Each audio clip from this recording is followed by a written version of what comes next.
What's up, everybody? It's BigRaf TV, and we are back with the BigRaf Podcast, all right?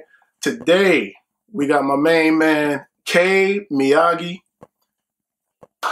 We've been meaning to have him on here for a long time. We spoke about him first few episodes of the podcast when we did our music segment early on, and scheduling conflicts, things just didn't line up, but he's here today. Yeah, what's up, y'all? Hope y'all get to learn a little bit, because we got some good stuff coming soon. Right. So what we wanted to, I guess, so if I can backtrack, if I can backtrack a little bit, and I know I didn't specifically bring you on here for this today, but we were meaning to do it back then, so I'm gonna backtrack, and we're gonna discuss your album, Rain for Soda. And the first thing that I want to discuss is where that title come from, what that means, and just, give us the background of the album. Okay, cool. So my thing was, my last two projects, what we did was just record it loosely. My producer would send me stuff, and I would just kind of like, all right, I like this, and then I just jumble it all together. Mm-hmm. And I ended up doing a couple tours off of those two projects. And the main thing was getting something cohesive, something that people can really relate to, something that people could stand behind. First project being Cake Batter, second one being Project Timeless. But it just lacked that cohesiveness, that one overall message. And with Rain for Soda, it's an acronym. Real action is necessary for showing our drowned actions. The four, because 4 letters in each part. First part being rain, second part being soda. Rain being the purest thing you can get here. And then soda being the most manufactured thing you can get here. And the overall message was to realize the things that we're being given versus the things that we need. And I put it together with the cover art. So Mike Myth being my producer, also DJ Cure, he did Drown. Also engineers DJ Fantasy out in LA. Then you got my brother Skip up in Seattle. Put it together. Then my boy Mike, aka Rue and the Crew. That's also another YouTube channel you should check out. He's responsible for the cover art. The cover art being it's like Chinese food. Yeah. But it's got an octopus on top of it. And then it's got me fighting it with a chopstick. Yeah. Deeper meaning, if anybody you've been to New York, or you had, the Chinese food, it's like a bunch of junk. Mm-hmm. Pretty much, like a lot of sugar. I'm talking about the trash is like the most New York Chinese food you can get. It's a bunch of garbage, like MSG and all that. And then on top of it, it's octopus, which is my favorite animal, but it's also, in my mind, the most dangerous predator. It adapts. It could camouflage itself. It's intelligent and moves silently, and that's kind of like how our systems are. It disguises itself as things that we think we want, and I'm also fighting that. Both elements with a chopstick. Same thing you use to feed yourself. Yeah. So it's almost like you got to sacrifice in order to hit that higher level, and that's what I was trying to hit with this project without being too preachy. Mm-hmm. It's just got to be, I want it to be fluid. I want people, as soon as they hear it, they're like, I fuck with it. Yeah. But then when you actually listen, you're sit back a second. Because that's how, the first time listening through to it, I was just like, okay, this man got some lyrics. And it was like, but I wasn't like, how you listen to hear, okay, I'm hearing what he got to say. Yeah. But I wasn't truly, the first way through, I wasn't truly sitting and listening. Yeah. So it took me that second time, I was at the gym actually, and I was on the elliptical. And, when you're on there, you kind of just zoning out. So I'm boom, boom, boom. And I was like, wait a second, man. I was like, got him. I was like, what's going on? Hold on, let me hit the rewind. Yeah. And then I watched the video. Was it the rain? You walking through the forest with you getting the water from everything? That was that was real. That's a video shot by my boy Two Tone. I done watched it too. Mm-hmm. But, Now that video, that was where it started to kind of make sense. Mm-hmm. Because you have the other video, you walking on the beach Yeah, with Chico Red the Bully. Yeah. So, but walking through the forest and you collecting the water, you stop and you kind of looking around, and then you go into the waterfall. You get like that one was like, okay, there's some deeper stuff going on. Oh yeah. Because who's going to sit and think my video when I did that? I'm just sitting here. My video for 32 on my last album was just me. I'm rapping in different places. There's really no meaning behind the song other than I was ending that age. Yeah. Last year, I was heading into 33, and the song was 32 bars. I only gave you 2 straight verses. That was it. And that was the deepest of the meaning to that song, other than me just spitting. But then when I got to yours, it was like, okay, there's a lot going on, and the video reflects that there's a lot going on in this song. Yeah. So, I mean, that's what I don't like. I like that it was deeper than just some straight, I'm going to just rap and it's going to be just some crunk kind of get you hype kind of stuff. So I like that it was deeper. That's the kind of hip hop that I'm into. Yeah. That was just something that, I know that. So I did everything kind of backwards, and I don't regret it at all. You know, my thing was when everybody was focused on getting the internet presence, having a lot of followers, a lot of views. I don't care about that shit, to be honest.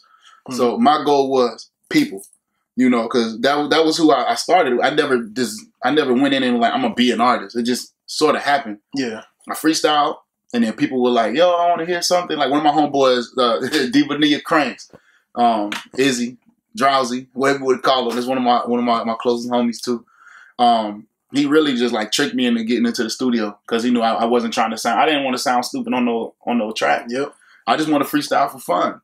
Did it, got hooked, and then after a while, I kind of had the bug. I would just like, I made some stuff, and then my friends were like, "Yo, send me something so I could just mess around with it." And I emailed certain people, and then it got to a point where it escalated. Man, like I went to an event with my cousins Eric and Richard, and it was like a neo soul event ran by my dude Emceeing, and he's responsible really for giving me that itch to really perform. Mm-hmm. And I was just talking shit. I was like, man, I could do better than this in the crowd. He said, "All right, let me hear something. Go outside, spit something." He said, "Come here next week, 5 songs. You got it." Ever since then, it just escalated. So my goal at that point was to get real response from people. So with that escalated from doing shows to doing videos. People wanted to see me off stage too. So, and then when I would go to different cities and perform, I did my tours. I didn't have anything streaming. I really gained, real fans by real, interaction. Getting out there. Yeah. And being out there, like, and not just on the stage. When I finish my performances, everybody else, like, they do their little Hollywood shit, go to the back and leave, or go in with the entourage. I go out in the crowd because those people, they came to see you, first off. And then the people that haven't seen you before, they see you now, and they like, yo, you have to lock that in. Yeah. It's not, the views don't mean nothing if you don't. You can have 56,000 followers, you can have 1 million followers, but if you can't book me and guarantee, I can guarantee you 200 gonna show up, then what's the point of having all those followers? Yeah. So that's what I kind of did everything backwards, yo. I went for the people, then now the followers, but now you go to the following, then the people. So yeah, you're from us having our conversations. We're opposites, kind of. Whereas I've performed in front of crowds before, but I didn't get the same feeling. Like, you thrive off of being in front of the crowd. Like, for me, it was cool, but I get like the better feeling. You were telling me before that you don't like the recording process. I hate it, man. You hate the recording process. I don't like it. But see, when I go to the studio, I'm like, man, I hate going to the studio. Yeah. Like, physically going into the studio, I like dread it. Yeah. But then when I'm in there, I got the energy. Like, it's something about being inside the booth and the mic, and then you got the headphones on. That gives me my energy, and that makes me feel like, okay, you in here doing some work. It's time to get busy. Yeah. But on the other side, I haven't performed in front of a crowd in a while, so I don't know that feeling right now. Whereas you're like, man, I don't really care for the booth as much, but it's a necessity. Yeah. Like, you need to get in there. Yeah. But when you're in front of the live audience, that's what's like, all right, hell yeah, I'm doing real work. Yeah. So we spoke about a little bit of what went behind your album and the title, but give me some of your creative process. Like what do you do to create? Like where do your ideas come from? How do you get started? Man, it's gonna sound super weird, but you know, aside, of course, you know, my producer sends me beats, but I listen to them and I listen to them in different elements. Like I listen to them in the bathroom, I listen to them on the way to work, I listen to them running. It really, when I start writing, it's almost like it's not even me. It's just ideas that are just already built, and I'm just going. I don't know how to really explain that feeling, but I don't force it. You know, I sit there, the beat comes, and then I just hear I get the melody, and then words, boom, just words. And I don't even go, I'm going to sit down and make this particular song. When I made, it's a song called ADD that is on Project Timeless. And the fact I made this, I wrote this song in New York. My producer sent me 2 different beats. I had the engineer merge the 2 different beats, but I wrote them every time I got on the subway. I wrote this, you know, it was just basically about me dealing with, the period in my lifetime where I was told I had ADD because I was bored. Yeah. You know, I was in classes that I felt I was too advanced for, but I ain't nobody special, but you know when something's like, all right, man, this is not worth my time. And, and when we got the finished product, if you listen to that song front to back, it's on YouTube. If you listen to it front to back, you be like, dang, man, it is actually like, it flows so good. And I didn't plan that. I didn't outline this and go, I'm going to talk about this right here. I just wrote. And then while I'm writing, I see the video in my head already. You know, the video is just there. You know, I already know, like, okay, I wanted to reflect this emotion. Like, even with the real video, it's like, okay, I know I'm talking about this, but I want this water. I want it to be about me collecting water, trying to get as much, quality as I can in an area where it's not easy to do. And at the end, being so vigilant and staying focused and determined on getting it right, I get more than I deserve. You know, so that was the main thing that I focused on with that element, with being creative. And then even to that element with the shows, how, we create the sets and how I perform it, how everything merges together. I do it as if, everything's created with the element of you not planning on seeing me or anything. You could walk into a pizza store and you hear my music. You're like, yo, who is this? That's how I pick beats. That's how I write. That's how I do. If I'm just in a pizza store performing and you just walk by, you coming to eat, you're not planning on hearing music, but you see me and you go, I want more of that. That's how I do everything. That's how everything is created. What was this one? Yep, ADD. Hold on, let's get a sample. Let me get a little sample. Cool.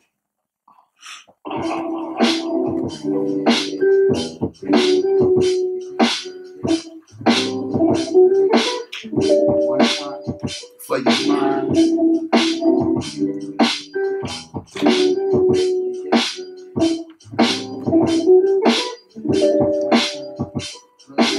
The best part of waking up is knowing that I'm favored. Been to golden houses, I was playing in them trailers. Didn't know what a trailer was. Just hoping things will stay together with a little love. And ADD ain't bad. I'm just more creative. Focus ain't the problem. It's more how you concentrate. Hyperactive to you, but to me, you just lazy.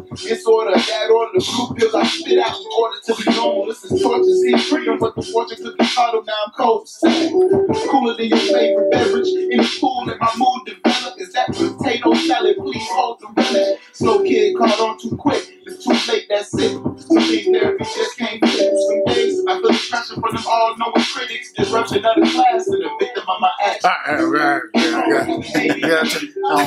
What's wrong with having ADD? Somebody tell me. What's wrong with having ADD? So if y'all go and y'all look for that song, y'all want to hear that song. That is ADD by K Miyagi. I'll try to remember to link that in the description so y'all can go check that out. That's just hard. Yeah. It's just hard. Yeah. That's just hard. That's why I usually open up my sets with that.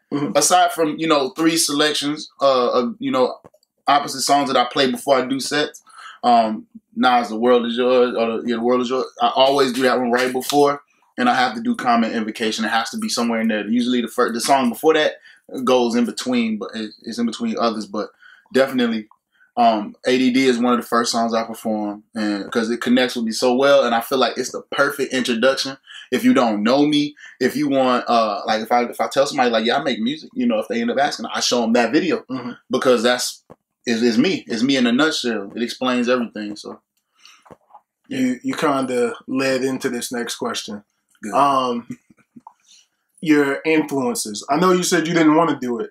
Yeah. So I know I always come back to me because it's easier to get to that point. But I know for me, 1997, I heard The Art of War by Bone Thugs and Harmony. Mm-hmm. I have been listening to hip hop for years, all kinds of music for years. I was 12 years old when that album came out, but it was something about when Lazy Bone said, "Little kids no longer want to be like Mike; they're trying to be like Bone and keep thugging for life." Mm-hmm. When he said that shit, light bulb. I want to rap. I don't want to play basketball no more. Yeah. Like basketball is not the. I want to be a rapper. I grabbed the notebook, grabbed the pencil, started writing at 12 because I heard Lazy Bone say that. Dang. So that was what inspired me to pick that up. Yeah. What hip hop artist like inspired you to be like, man, you know what? Maybe I do want to do this. Man, I tell you what. So it started really late. I've always been a music head, not to be confused, because I started making music late, but I've always been a music head. Mm-hmm. So I live in North Carolina. Majority of my family, you know, they're either in Virginia or New York, but you know, usually every summer, my parents would drive me to my grandma's house up in Virginia, and I spent a lot of time in the basement watching a lot of BET. Mm-hmm. Back when BET was authentic. Real and I'm BET. gonna say that again, authentic, because it's not anymore. Real BET. And it was, you know, nothing but, you know, you got like College Hill, Hits from the Street, you know, Teen Summit, all that, you know, Rap City. And I sat there and I always watch these videos, and they always, you know, it's always new music coming out. Some Big Pimpin' was, you know, Jay-Z and all that was popping. But I would hear these songs, but the one song that connected with me and I actually understood it was The Light by Common. Never knew what love like this. Gotta be something for me to write this. Yeah. And like, I listened to every word of that song and I felt it. Everything he was saying, I felt that way about hip hop. And from then on, like I kind of, you know, always follow his example, because not only is he, you know, he's an artist, you know, he's also a humanitarian, and he's authentic. And another one, which is very, you know, and I'm happy to say it because I felt like it was a big accomplishment for me. I love Lupe's music. Yeah. I love as a person, you know, as an artist, I feel like he's the strongest hip hop artist, you know, as far as a total concept goes. This man reads, you know, he strengthens his mind, strengthens his body, his lifestyle overall. You know what I'm saying? He has style. He stands by what he believes in. And I was lucky enough to get the opportunity to do not one but two shows with this man. We got to do 2 shows with Lupe Fiasco. Shout out to Gene for linking that up. But the major things is like the reason why I looked up to Lupe Fiasco's career is because everything he did was solid, authentic. He stands by what he believes in, and his overall lifestyle. If you follow him on Instagram at all, this man, he reads, he chimes in, and you know, usually you get those. This is what really pisses me off. Back in the day when NWA was first getting put out, you know, Snoop Dogg, you know, Tupac, and you know, Dipset, they're protesters. You know, and these people say that the music that you're putting out is encouraging violence and all of this stuff. And these guys always, they say, that's not my problem. Like, it's a parental, you know, advisory. Yeah. If you're putting an idea out there, you're responsible for what happens after that idea. I'm not saying it's mind control. I'm not saying if I preach in my music, like, go kill, go kill, go kill, people are going to go kill. But the idea is there. You're giving the shit life. So, as an artist, I respect the way that Lupe chimes in and he takes responsibility for the stuff that he's saying. Like, if there's something going on in society that you want an artist perspective on, somebody that you look up to, somebody that you're giving money to for their ideas, You want to definitely be inspired by these people, which pisses me off about other art. They don't take responsibility for their shit, and Lupe does that. You know, if I see something going on, I'm like, man, let me see what he thought about it. He'll get on Instagram, get on Instagram Live, and he'll talk about everything that you put up there. He'll even go back and forth and battle rap with his audience. Yeah. He engages with his audience, and he didn't have to show me any type of love at all. Mm-hmm. He talked to me the first time, for a good while. I asked him, real questions. We took a picture. Boom. Next time, it was a bit different. You know what I'm saying? Like, I actually got showed more love than the first time, and it really inspired me. Like, I can actually, if I was to pursue the Hollywood route, I could survive like that. Mm-hmm.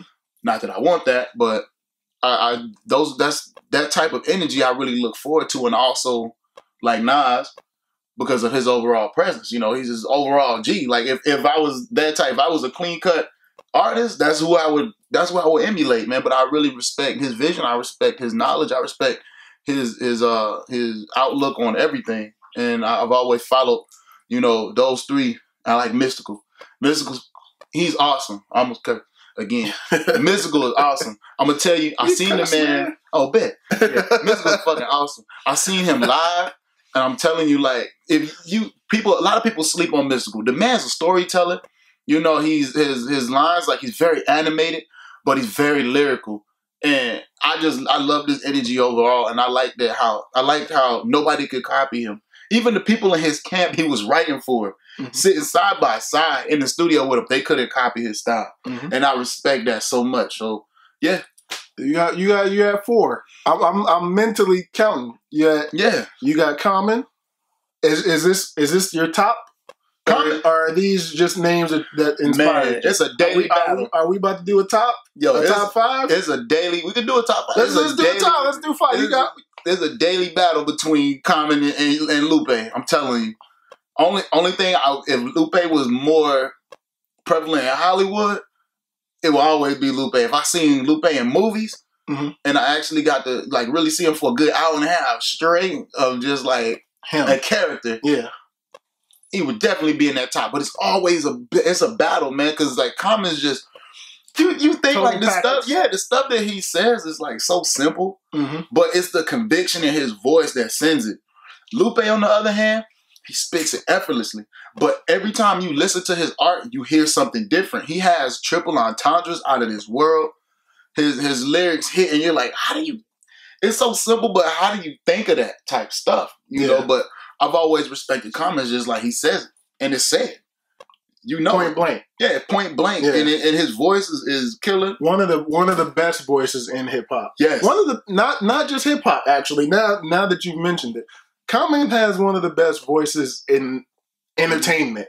Yeah. Commercials. Yo. Music, movies. He's to me, Common's voice is heading towards it's like distinctive level, whereas that's Morgan Freeman when you hear Morgan Freeman's voice.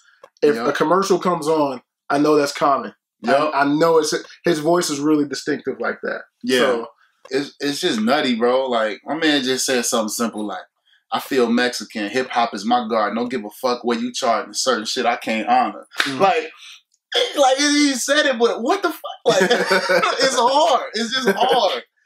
On top hard, bro.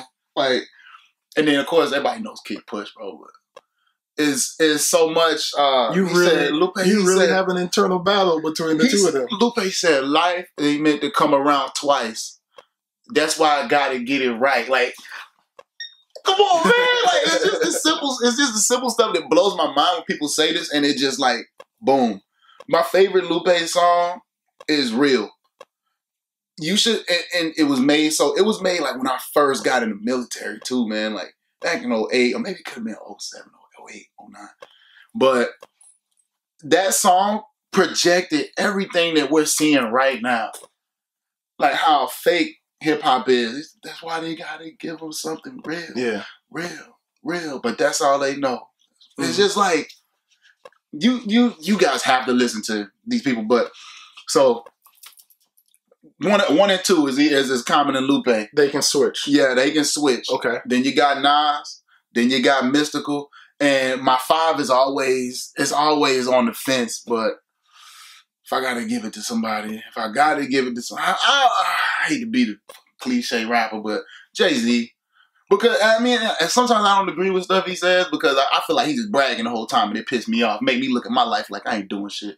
But I look like where he came from and what he's doing. I just respect he never switched up and did nothing else weird. It's always been, if you hear Jay-Z, you got to accept Jay-Z for who Jay-Z is. I respect it. You know, when you get Jay-Z, you know what you're getting. You're getting some bars about him bragging. You know what I'm saying? Mm-hmm. About where he came up, and you know it's gonna be official. Like, yeah, I can deal with that. As he's gotten older, it's kind of changed a little. I'm bragging harder now. I got brag different. Yeah. My bag different. Yeah. My wife Beyonce. Well, brag different. Like, yeah. I got paintings that cost $2 million. Yeah. So, I mean, he's still doing it, but he's also kind of like the 444 album was kind of, let's inspire our people to do better kind of deal. Yeah. I'm going to open up and be a little bit more honest. So we got today. You said they flip-flop. So today, you got today. Today, who you got? Lupe. Lupe is number one today. Lupe, Common. Yep. Nas. Mm-hmm. Mystical. Yep. Jay. Yep. That's your top 5 today. Yep. Today. All right. I rap to the 440 beat a lot, too. Randomly. So you got... Okay. I said before on the podcast, we got Biggie right here on the wall looking at us. So as we, Biggie to me, I said this before and I'm gonna stick to this. Biggie is 0. If we're counting, Biggie is above the list. Right. I don't feel comfortable putting them in the 5 because there's only 2 bodies of work, and you can't be like, man, Biggie has the best. Yeah, but you got Jay with 20-year careers and all these other people that got 5, 6, 7, 8, 9, 10 albums. Some 20, because there's one in my top 5 that has almost like 26 albums. So it's just unfair to me to have him. Yeah. But if he did, if he didn't unfortunately get murdered, he'd be number 1, right? So I put Big above the list. I put Big at 0. Now, if I'm gonna match you here, my number 1 today is your number 5. Wow. Okay. Jay is number 1 for me because it's almost the same person. There's arguments about that as well. It's all I mean. I'm not a writer, I'm a biter for myself and others. So when I quote Big, it's probably... I'm only bigging up my brother, bigging up my burl. I'm big enough to do it. I'm that thorough. Hey. Plus, I know my own flows is foolish. Hey, there's so many arguments on that, but hey, man, I respect it, bro. I respect it. But I'm also like you that switches. So Biggie, there it is. Jay is number 1 today. Number 2 for me is E40. Yeah, vernacular. E40 is like, I was kind of raised on 40. Like 40, before Bone made me want to start rapping, 40 had In a Major Way came out, what was that, 94, 95. I wasn't supposed to be listening to music that had cussing in it. I'm like 9. You was being bad. I was cutting up. You was being bad. But my dad was stationed in Alaska, so we was up in Alaska. Yeah. And they played full albums at night on the radio. Man. So I had just got the radio. I thought I was a big dude. Thought I was the man because I just had me a little radio. And I'm sitting in my room listening to music. They were just playing like R&B cuts. Then it was like 9, and it just was like, whoop, new E40 album. Old jam. Who is this? I never heard of this E40 guy. Shit comes on, dude. The Bumble comes in just killing. Dun, dun, dun, dun, dun. Like, oh shit! Sprinkle me, man. That song is on that album. Do your head like this. And I'm just like, this dude is killing it. Yeah. And ever since then, I just kind of stuck with him. My brother, wound up getting that album. Then he got the next 40 albums, Element of Surprise, and all this shit. So I just kind of. I used to take my brother's stuff. Right. But my brother ain't paying attention. I'm gonna go in there and take his CD, and I'm gonna sneak and listen to this, and then he gonna come back. I'm like, yeah, man, I ain't been in your room at all. You know now. So I used to jack his 40 CDs, and then once I became a teenager, early 20s, whenever 40 dropped something on it, I'm at the store. I'm getting it. Whether I heard a single or not, I saw E40 at the store. Let me get that right there. So 40 is number 2, and I just feel like, in the same breath as what Jay-Z does, he does rap about he's flossing. 40 raps about, look at my necklace, look at my my swag. My glasses with no lenses in. Yeah, I wear these glasses so that I look like a square. But if you ever see me in a fight with a bear, don't help me, nigga, help the bear. Yeah. Big fact. Okay, so 40 is my guy, man. I really kind of grew up on him, and I respect what he does. I also, again, in the same breath as Jay, outside of music, 40 does a bunch. He got his own wine and liquor, and he's doing well. It's not just like you seen people come in, I'm gonna get an energy drink, and I'm gonna get a liquor, a beer or something, and they in and out, and they just, all right, I just made a little money and I'm out.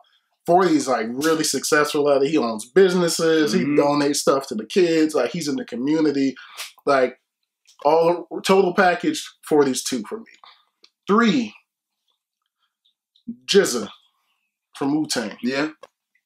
Interesting. GZA is my number 3 because GZA was number 1 for a while, but hasn't released an album in like 10 years. So I'm kind of like, he is one that's supposed to become in Dark Matter, but it ain't never dropped. So I'm just like, all right, I gotta push you down. But GZA is probably one of the first MCs that made me question my own lyrics. Yeah, like, his shit be so deep, telling the story, and that's what I feel like I am at heart. I'm not so much a rapper. I'm just a storyteller. I started writing lyrics because I wanted to tell stories, right? And it's quicker to write a song than it is to write a 400-page novel. You can still tell the same story that it would take you to tell 400 pages in a 48-bar track. And show it different ways. Yeah. So when I listen to GZA and I hear some of his storytelling, or how he connects the song, he has a song called Fame that he's connecting the names of like celebrities and telling it into a story. Knew the Tiger would kill him once thrown in Brad's pit. You know what I'm saying? And I'm just listening to the way he's putting it together. Yeah, he's done it with animals. He's done it with NFL teams. And I'm just like, oh my God. I've tried to copy it a few different times. Like, imitation is the highest form of flattery. So I definitely tried to imitate some of the shit that GZA does. And man, I love the way that he tells his stories and puts his lyrics together. And it's not like he's not bragging. He's not one of those guys that's kind of braggadocious and all that. Spitting. Just straight bars and straight storytelling. So I love him for that. 4, Ghostface. Interesting. How you feel about Action Bronson then? I like Action. They do sound alike. Or I shouldn't say they sound alike. Action does sound like Ghost. He does sound like Ghost, man. I don't feel like it's intentional though. It's been addressed in a few videos from Ghost. I'm a troll, man, so I pay attention to a lot of stuff. Yeah. I don't feel like, because I've done it a few times too. I have a few songs where I sound like, man, that was kind of Ghostface. Like, switch your voice up a little bit.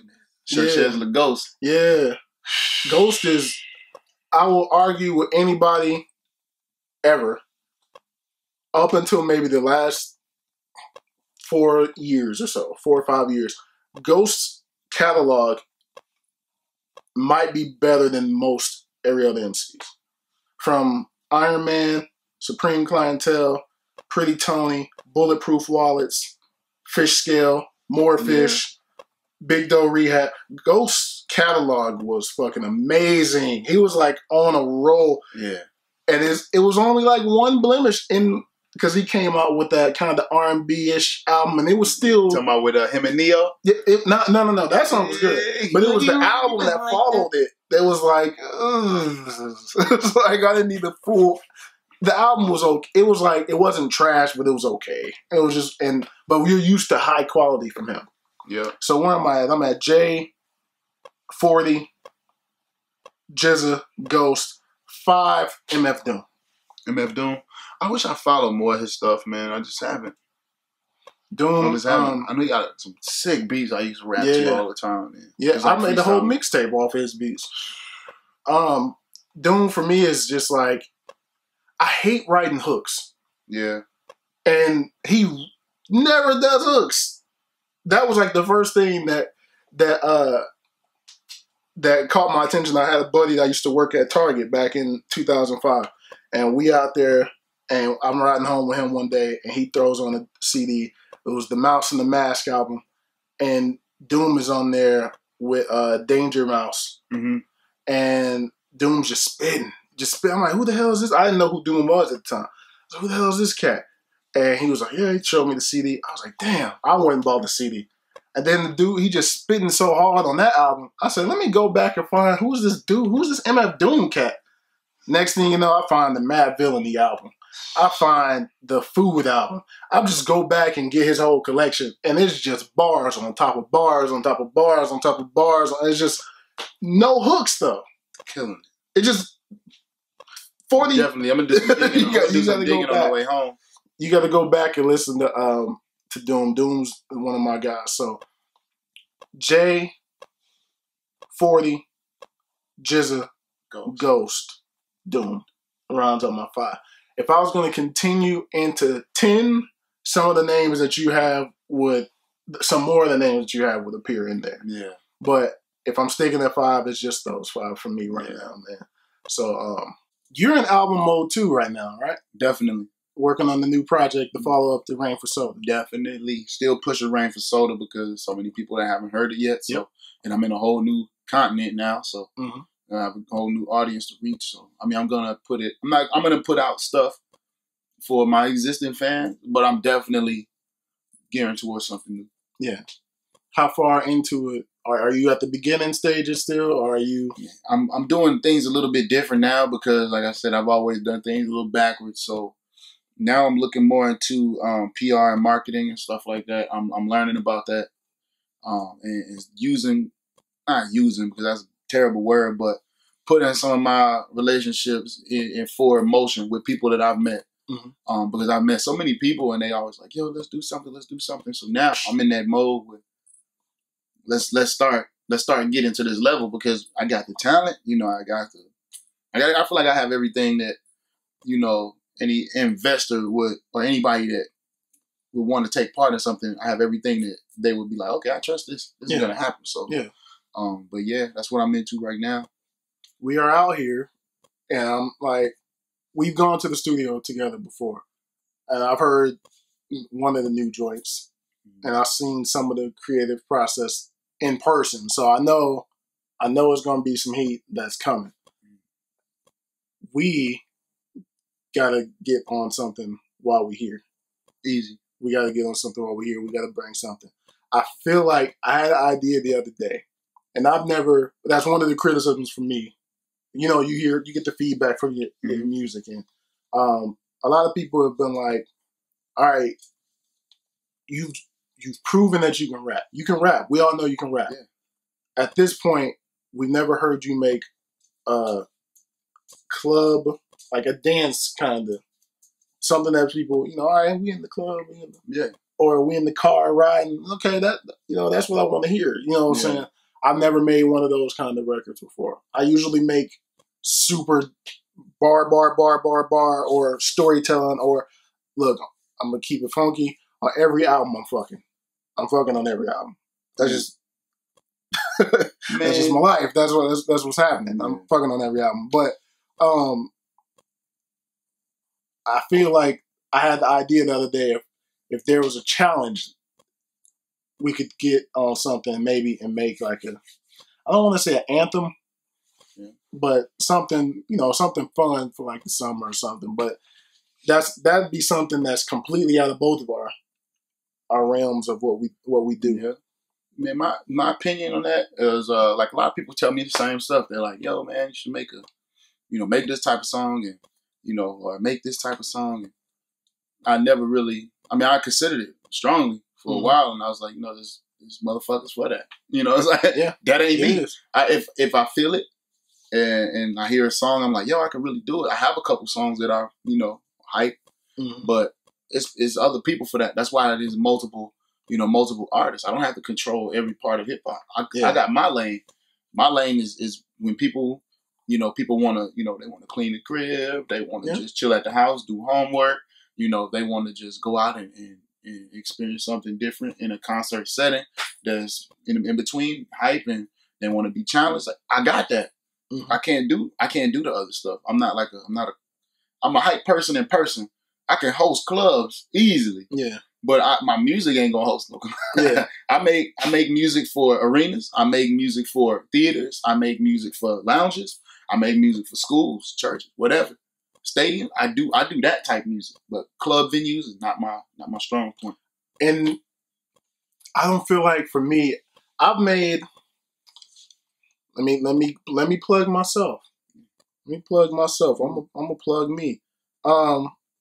I've made some joints that get kind of close, but I don't think I've made the complete club record. It's challenging. It's a lot of repetition and it's a lot of bass. It's a lot. It's all about the topic too. The topic is what's gonna hype it up. This is EBS. This is probably the closest I've gotten.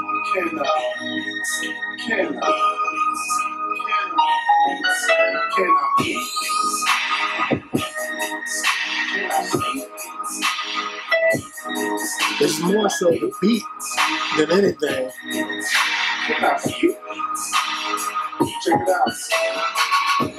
Soon as I entered in the hole, she said it feels good, I can feel it in my soul. Blaze keeps pumping till she about to lose control. Pull that thing out, spank her clitoris. It's slow, it's slow. Scratch that. Hey man, I told you on every album I'm fucking. Every single album. You know what? You know what? Go to your... Get out your house. Get out my own shit. I'm gonna punish you. You terrible, man. In my own house. You wildin', bro. That man said, I'm gonna pull that thing out. The clitoris. Come on, bro. Can't be giving out free game. You can't give out free game. That's as close to giving people what they want as I've gotten. But it's still, if you go back and you sit and you break down, that's still nobody's going to want to hear bars in the club. Yeah, nobody wants to. They don't want to think. They want to be lost in the moment. That's perfect for that. People just want to that's why a lot of even now a lot of club music it hits the certain demographic. It's made for that. But you think about the people that are going to clubs, they already drunk. They're not trying to think. True. They want to go out. They want to feel bass. They want to hear something that they can repeat and feel good about. That's why a lot of these songs that people bragging about themselves. It's like, I got this, I got that. Like, what's the one? It's been a while, man, because I haven't heard a good club hit in a while because I've been over here. But I've been listening to what's the dude's name? Hold on one second. And that's what we was heading into that. So we're gonna get into what are we listening to right now? I'll show you. I'm listening to. I listen to a lot of Dolph when I'm running. Yeah, Young Dolph. Key Glock, Stunner for Vegas, and the Baby. And I started listening to him mainly because he was from North Carolina. That's exactly why I listened to him. And then I actually put energy into searching him on YouTube. He puts a lot of energy into his videos and stuff. And Stunner for Vegas, you really gotta respect it. They ain't really saying too much, but the energy that they put into it, the effort that they're putting into it, the shows and the content, I respect it.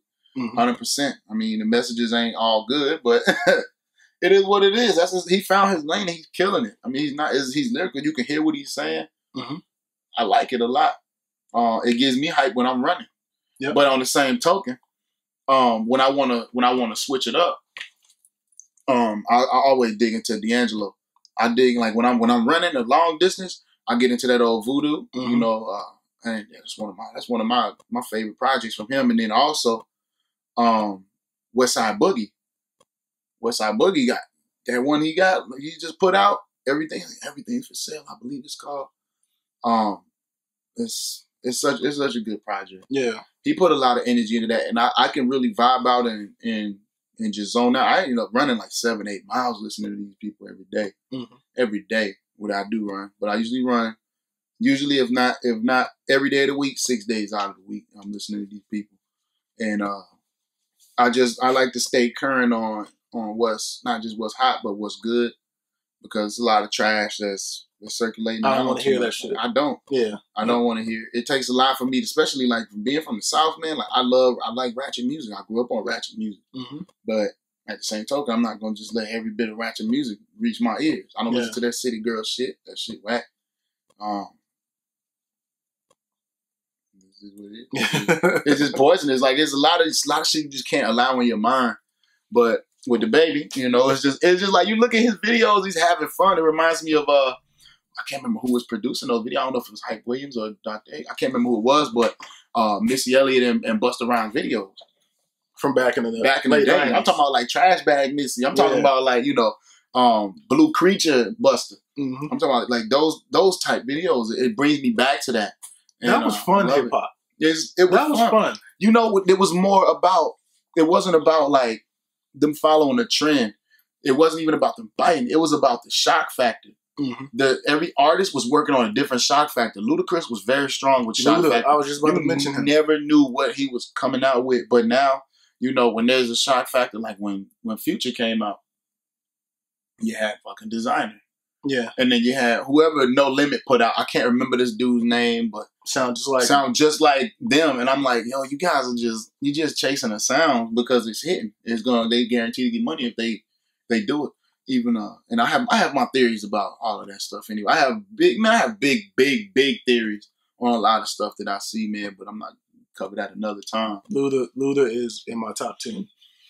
Luda's and well worthy of it, man. That was actually Chicken and Beer was the first album I bought with my own money.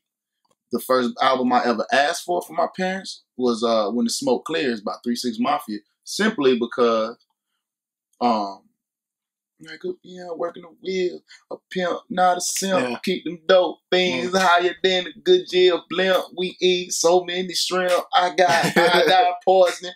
You know what I'm saying? Like UGK was big. 3 6 Mafia was big on my list. Who Run It? You know, that was, let me see your tongue ring. I love the ratchet shit, and man. that is why I make songs like that. Exactly. because of 3 6. I want to do it, but people going to look at me weird if I do that, man. You know, that business like that can handle behind closed doors. You know, I'm telling you, look, for stuff like that, bro, I'm like a water moccasin. You know, I stand back, mind my business. As soon as they get close, you in there. God. See, we're gonna have to talk about women on another level. You can quiz me on that later. You brought up the first album. You'll never guess what the first album that was purchased for me. Let me think. You'll never guess. Let me think. All right, is it based off your top 5? Nope. Man, you probably got the Mulan soundtrack.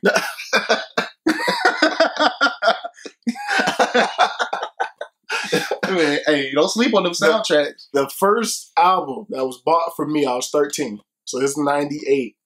First album that was bought for me. Big Willie style. No, it was shocking though. Shocking that's not it.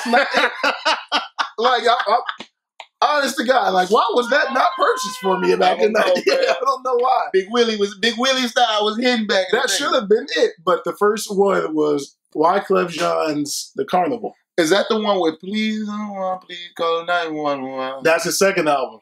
Is that the one with Zozo and Gay? We used to play while they do YMCA. Same album. But the first one was the I'll be gone to November. January, February, March, April. Yeah. Oh my God, bro.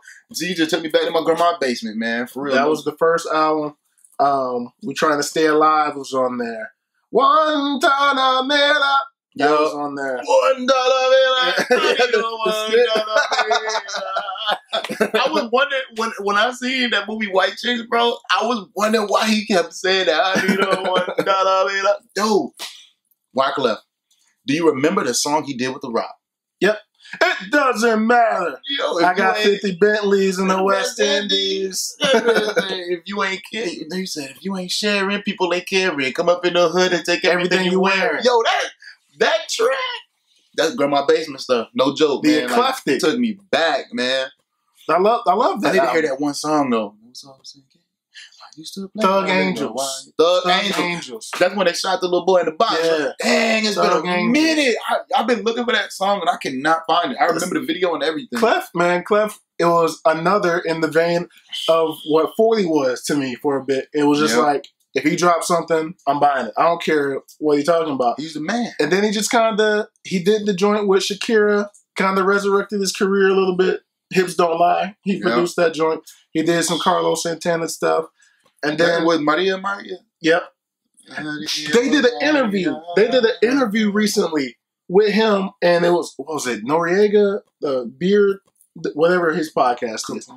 And they was like, he was talking about that song and how he sampled the dun, dun, dun, dun, dun. You know how mad I was every time when I first heard the song that they sampled, like the song they used with that sample. I was so mad, bro, because it took me back. I was like, "What, buddy?" And I was like, "What the fuck is this?" I never knew. I love like Clef is my guy. Yeah, and then I'm a big Wu-Tang. If we're gonna get in the group some other time. I can't do it right now. Yeah, but I'll tell you, one is Bone, two is Wu-Tang. Yeah.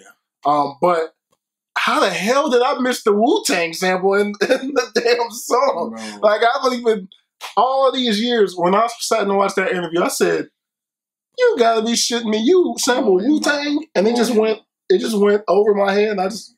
all around, in it and out of it and around. It like knocked on me. Hey, man, this is the Wu. Did you know this is the Wu? And I'm like, huh? What? Man. And just missed it. Samples be pissing me off sometimes. Sometimes, man, because it made you just want to go back and listen to the original song. Mm-hmm. Like, and you think you about to hear the original song and you don't hear it. You're like, yep.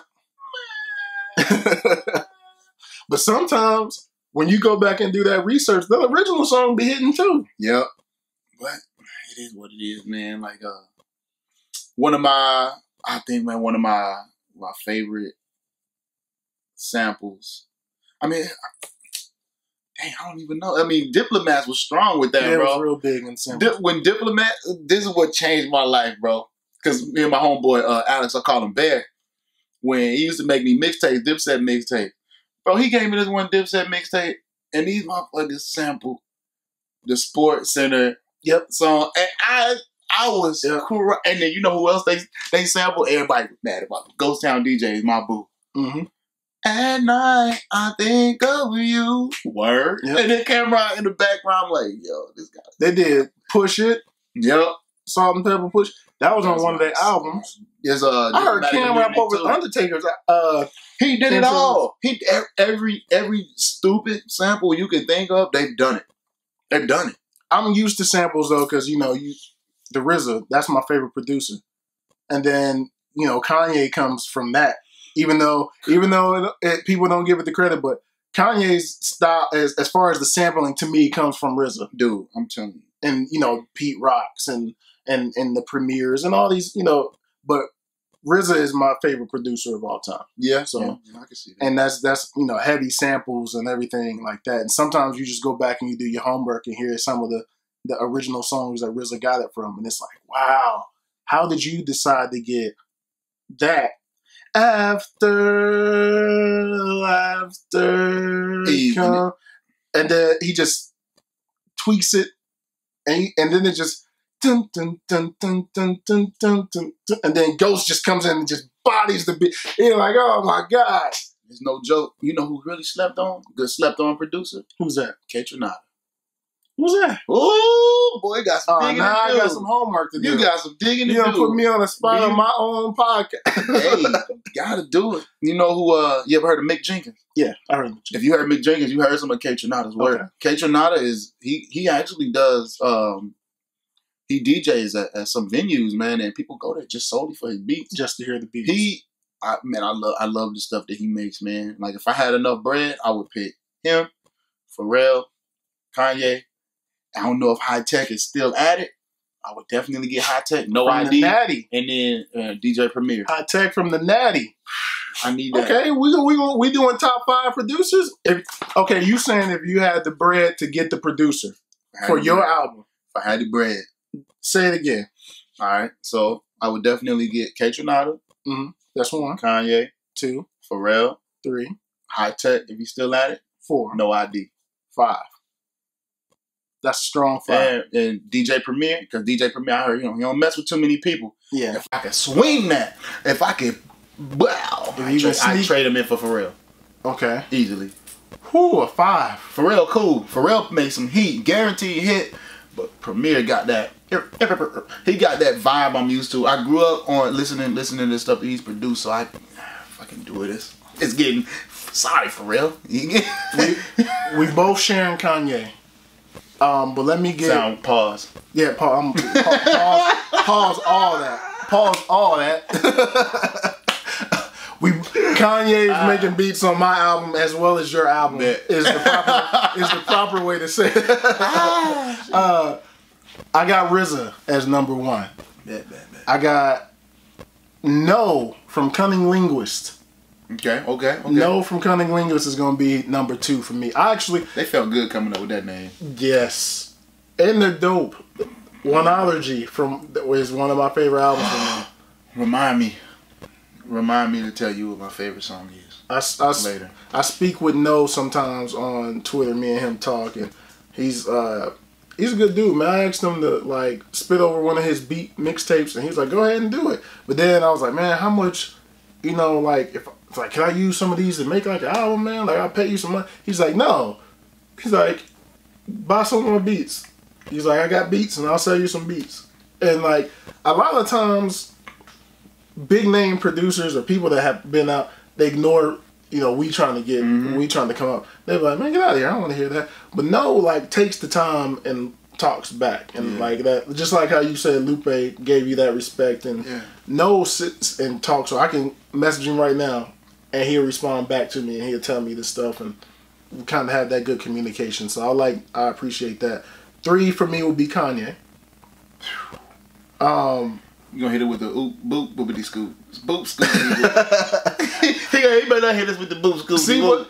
That's 3 sample heavy producers already. So I gotta come with some. Some boom, some.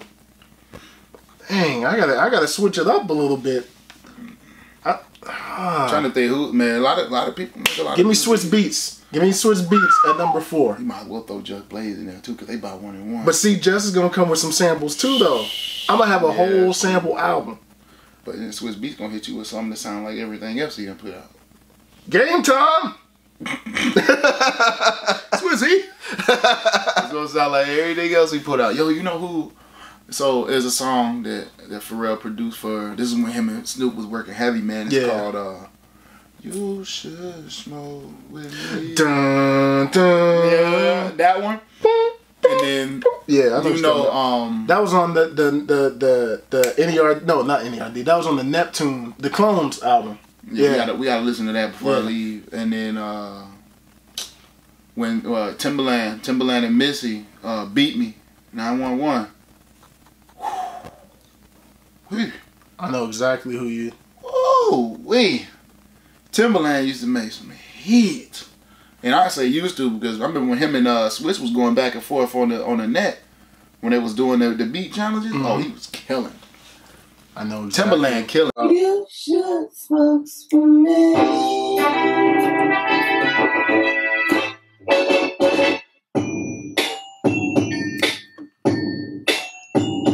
I can't play too much of it because it's gonna hit a copyright strike. But blows my mind exploding, the crowd exploding, the crowd exploding, the crowd exploding. It blows my mind. All right. You gotta play that beat. Can you play that beat me?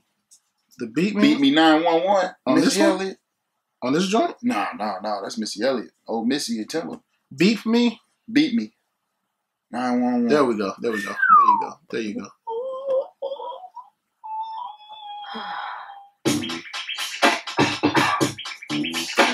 Timbo.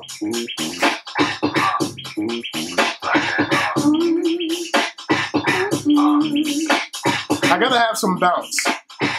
Let me get Timbo. I can't play too much of it. Let me get Timbo at number 5 to finish me out. So I had RZA, No, Kanye. Who did I say 4? You said Swizzy. And Timbo. Yeah.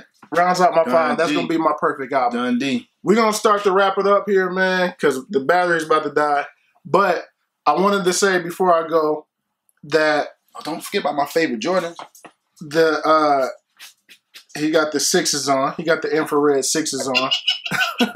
up in Shoetopia. I did not own that shoe. Sorry. So what I am listening to right now, and this is gonna shock you. It's gonna shock you. But what I'm listening to at the moment, I've been riding my bike to work. Like for the last few weeks, last maybe month. So what am I hearing? Just hitting my bottle. What I've been listening to is this Tyga album. Oh wow, interesting. This Tyga album. He got a song called Light Skin with Lil Wayne. He's the light skinned Lil Wayne. Yeah. And man, Tyga's not somebody that I'm gonna like this album. I'm gonna jam this cat. Yeah, take a while. But I wound up on the bike. I'm just like, man, bouncing. Well, it's just that kind of music, man. I don't go into it expecting to hear the deepest of bars or anything, but when I'm on the bike or I'm working out or something, I want to hear something like that. Yeah. While I'm lifting or while I'm exercising. So This legendary album, Legendary by Tyga, that's what I'm listening to this week. That's it, man. Thank y'all for watching. We appreciate it. Thank you. Thank you, man. I appreciate you. K Miyagi, for coming through and blessing us with the presence on this podcast, man. We'll be back next week. We'll have D back here. And we'll keep this rolling, man. Thank y'all for watching. We appreciate it. Holla at y'all in the next one. Hey, big bag, big Peace. bag, big bag, big bag, big bag, big bag.